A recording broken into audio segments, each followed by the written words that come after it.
श्रीमती प्रियंका गांधी वाड़ा।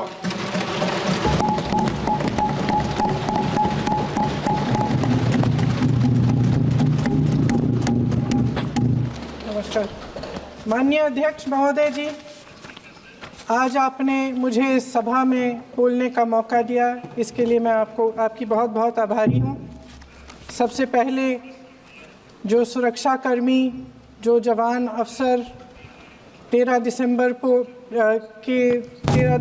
को संसद की सुरक्षा के लिए शहीद हुए, उनके प्रति मैं श्रद्धांजलि व्यक्त करना चाहती हूँ। महोदय, हजारों साल पुरानी हमारी देश की, धर्म की एक पुरानी परंपरा रही है। ये परंपरा संवाद, चर्चा की रही है। एक गौरवशाली परंपरा है जो दर्शन ग्रंथों में, वेदों में, उपनिषदों में दिखती है। वाद विवाद और संवाद की हमारी पुरानी संस्कृति है। अलग अलग धर्मों में भी, इस्लाम में, सूफियों में, बौद्ध धर्म में, जैन धर्म में, सिख धर्म में भी ये वाद संवाद, ये चर्चा बहस, इसकी संस्कृति रही है। इसी परंपरा से उभरा हमारा स्वतंत्रता संग्राम। हमारा स्वतंत्रता संग्राम विश्व में एक अनोखा संग्राम था, एक अनोखी लड़ाई थी जो अहिंसा और सत्य पर आधारित थी। ये वाद संवाद की जो परंपरा है, इसको इस संग्राम ने आगे कैसे बढ़ाया? क्योंकि ये जो संग्राम था, ये जो लड़ाई थी हमारी आज़ादी के लिए, एक बेहद लोकतांत्रिक लड़ाई थी।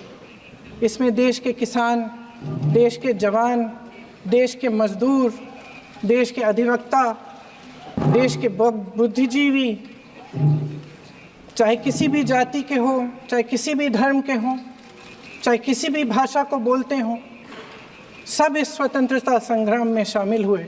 सब ने हमारे देश की आज़ादी की लड़ाई लड़ी।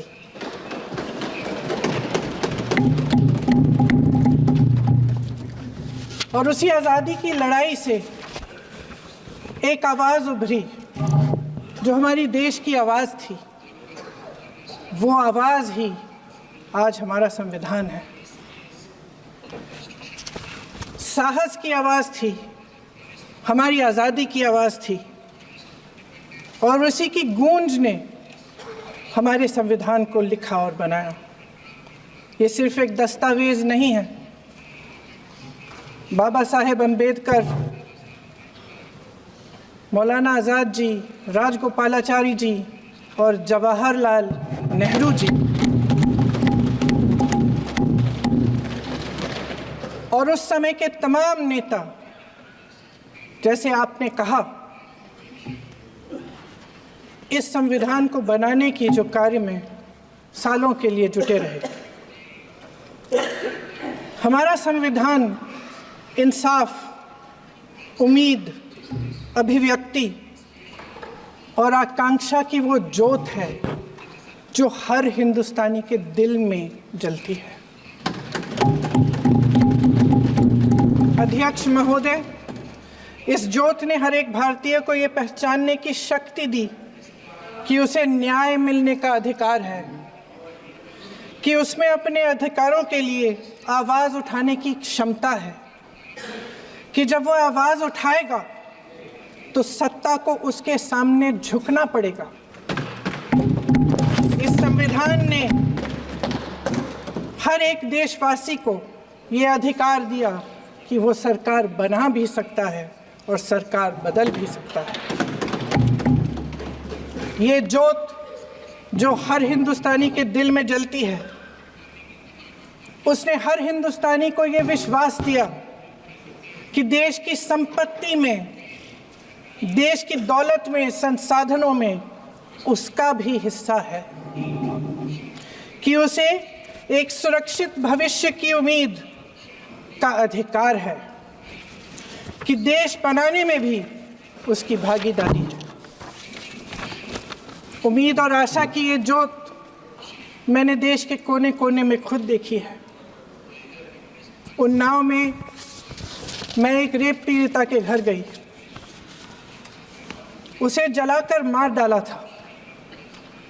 वो शायद 20-21 साल की होगी। हम सबके बच्चे हैं।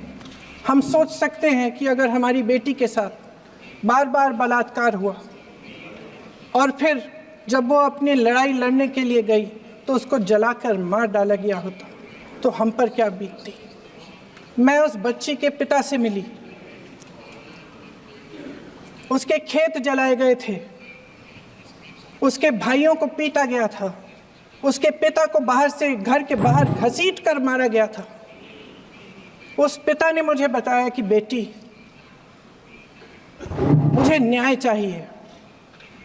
मेरी बेटी अपने एफआईआर को दर्ज करने के लिए जब ज़िले में गई तो उसको मना किया गया।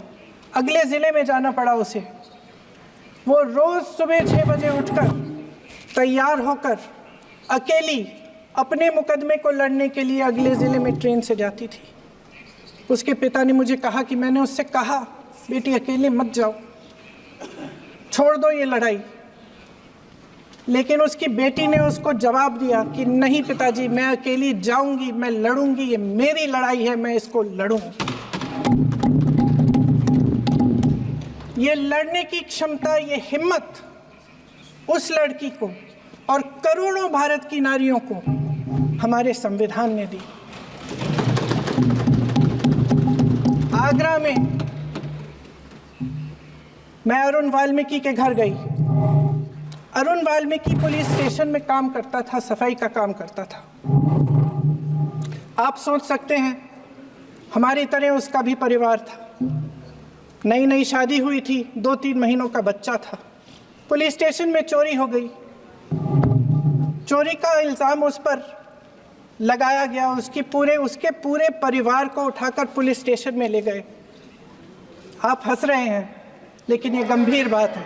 और क्या गंभीर बात। शर्म करो, शर्म।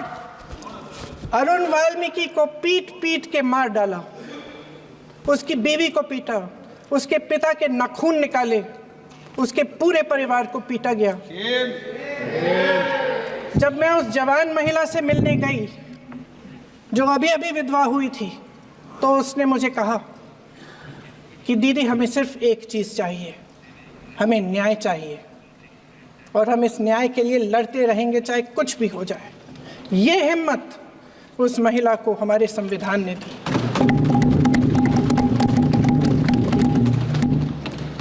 संभल के कुछ लोग आए थे हमसे मिलने जो मृतकों के परिवार के सदस्य थे। उसमें 2 बच्चे थे, अदनान और उजैर। आप सुनिए। उसमें 2 बच्चे थे, अदनान और उजैर।